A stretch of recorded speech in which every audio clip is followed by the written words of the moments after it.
Okay, so here's what happened to my car.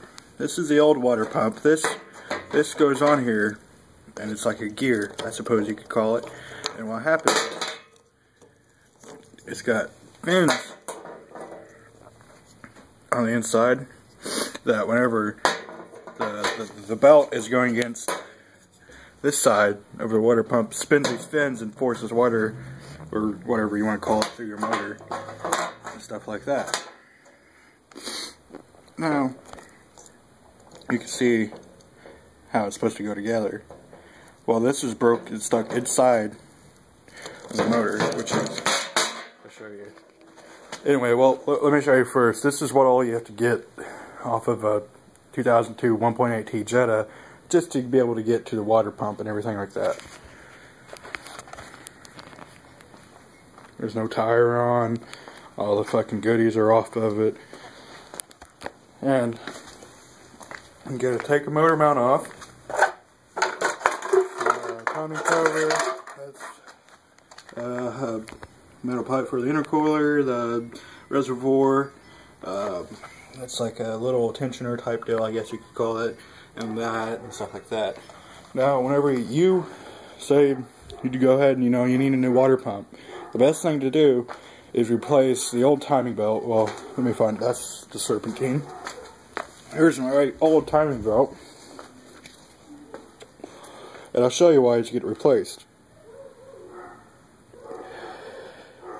You see how it's got, it's kind of hard to tell, but it's got a bunch of spider veins in it, and it just looks old and decrepit. That light is not doing this any justice at all. And, well, anyways, you get the general idea. I mean, you shouldn't be able to, maybe you can see it better at this angle. There's a bunch of spider veins and stuff in there, and there's some rips and tears and stuff. Anyways, what you gotta do, you gotta strip it all down. And I actually had he was a trained mechanic help me with this. He's one of my good buddies too. You gotta do all this, get it all stripped down, and then you start digging in. You gotta get that reservoir out that goes right here to be able to get, into here. Okay. Whenever you do timing and stuff like that, say you're gonna replace your timing belt, always make sure you set at a top center, dead top center, which is, okay, let me find it here. Right over in here, there's a notch cut into the cam gear. Okay, and make sure there's a notch up here, right here, where this, you want to get them lined up where it's top dead center. Now, usually, you won't ever have it lined up whenever you turn the car off to start doing this and stuff like that. Well, what you do is, you never, ever, ever want to spin, okay, well, right there is how you get it to where you, right here,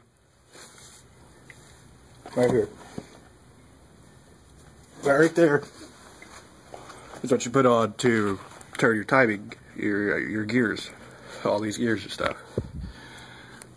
Now, I just told you how you want to get it top dead center. Well, how you do that is you turn your socket or whatever you got on there to fit it clockwise. Never turn it counterclockwise. You always want to turn it the way that the motor spins.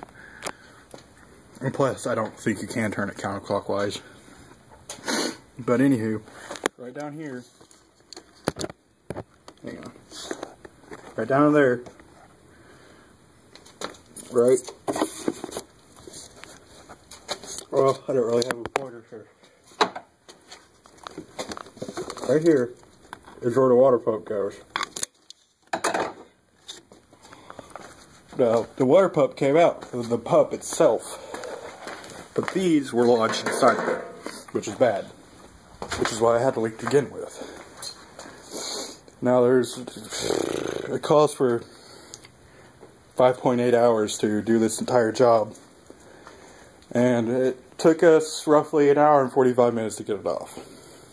Get everything stripped down to where we could get it through it. Also, whenever you do this goes on your hydraulic actuator, Okay. Whenever you want to take this off, usually in the kits, they don't include that, but it's a good idea when you take it off to make sure the bearing inside of it's good. You know, there's like no hard spots to spin it or anything like that. Anywho, this also, say this is the 1.8T, the turbo.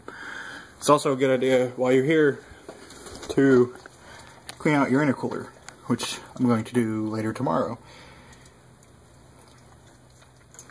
And how you get to it is, you got to take off your washer reservoir, and there's, in the chassis, I believe, I could be wrong, somebody else knows it, I haven't really took it apart to look at it yet. There are bolts that go through the metal chassis into the mounting points on the intercooler to get it off. I was told the best way to clean it is with like degreaser, like, I don't know, just something with a degreaser in it, and make sure you slosh it around and get it out good. Now, I don't know if you can tell, but you see all that crap dotted there, all that built up right there? That's all rubber from timing shade. Take brake cleaner, clear that out good. I don't really know what else, you know, just, it's not a small feat, but it's over-engineered German cars is what it is. Yeah. Say hi, puppy. Say hi, puppy.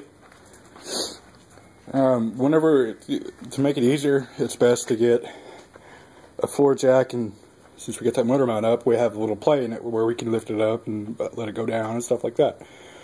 Well, lift it up so you can get this right here, right there, that big metal piece right there. Probably not good at it, it'll be smoking around full lines, but I've done worse. Yeah, you gotta get that out, that way you can get the motor up and stuff like that. You gotta take off your power steering pump. Yeah. There's a lot of stuff that goes into it. It's just, for a water pump, it's insane. But, yep, that's how you do it.